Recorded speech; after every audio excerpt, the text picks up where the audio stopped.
Big boss Malayalam season 7 പുതിയ വിശേഷങ്ങൾ കേൾക്കാം. ഇന്നലെ അനുമോളും ആദിലയും നൂറയും തമ്മിൽ പിണക്കത്തിലായിരുന്നു. അനുമോള് ഭയങ്കര സൈലൻ്റായി ഒറ്റയ്ക്ക് ഇങ്ങനെ നടക്കുകയൊക്കെ ചെയ്യുമായിരുന്നു. ഒറ്റപ്പെടൽ സ്ട്രാറ്റജി ആയിരുന്നു ഇന്നലെ അനുമോള് ഫുള്ളായിട്ട്. അത് കഴിഞ്ഞിട്ട് ഷാനവാസിനോടാണെങ്കിലും പറയുന്നുണ്ടായിരുന്നു, എനിക്കങ്ങനെ അവരോട് പിണക്കമൊന്നുമില്ല, ഞാനിന്ന് രാത്രി എന്തായാലും മിണ്ടണം എന്ന് പറഞ്ഞിരിക്കുകയാണെന്ന്. അപ്പോൾ അനുമോള് ശരിക്കും പ്ലാനിങ് ചെയ്ത് പിണങ്ങിയത് തന്നെയായിരുന്നു. ഇന്ന് മുഴുവനും ഞാൻ മിണ്ടാതിരിക്കണം എന്ന് തന്നെ പ്ലാൻ ചെയ്തതായിരുന്നു എന്നുള്ള രീതിക്കാണ് അനുമോള് സംസാരിക്കുന്നത് കേട്ടോ.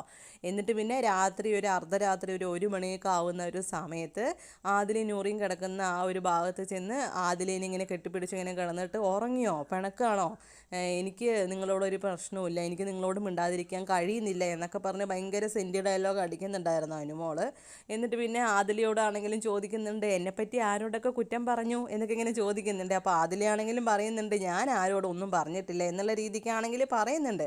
പക്ഷെ അവിടെ സംഭവിച്ചത് ആദിലയും നൂറും ഇന്നലെ ഫുള്ള് അനുമോളെ അങ്ങോട്ടും ഇങ്ങോട്ടും ഓരോന്ന് പറഞ്ഞുകൊണ്ടിരിക്കുകയായിരുന്നു അല്ലേ. നമ്മൾ കണ്ടതാണ്, ലൈവ് കാണുന്നവർക്കൊന്ന് മനസ്സിലാകും. നല്ല രീതിക്ക് അനുമോളെ കുറ്റം പറഞ്ഞു കൊടുക്കണ്ടായിരുന്നു. അങ്ങനെ അവർ തമ്മിലുള്ള ആ ഒരു വഴക്കും കാര്യങ്ങളൊക്കെ കഴിഞ്ഞിരിക്കുകയാണ്. ഇപ്പോൾ ലൈവിലാണെങ്കിൽ അവർ ഭയങ്കര സന്തോഷത്തിലാണ്. അനുമോൾ അവർക്ക് മുടിയൊക്കെ കെട്ടിക്കൊടുക്കുന്നുണ്ട്. നൂറൊക്കെ ആണെങ്കിലും പഴയ മാതിരി തന്നെ അവരുടെ വഴക്കും കാര്യങ്ങളൊക്കെ കഴിഞ്ഞ് അവർ 3 പേരും വീണ്ടും ഗ്രൂപ്പിസം പിടിച്ചിരിക്കുകയാണ്. ഇന്നലെ അനുമോളുടെ ആ ഒരു സ്ട്രാറ്റജിയൊക്കെ കണ്ടപ്പോൾ ഇനി ഒറ്റപ്പെടൽ സ്ട്രാറ്റജി ആയിരിക്കും എന്നായിരുന്നു വിചാരിച്ചത്. പക്ഷെ അല്ല, ഗ്രൂപ്പിസം തന്നെയാണ് അനുമോൾ തുടരാനായിട്ട് തീരുമാനിച്ചിരിക്കുന്നത്.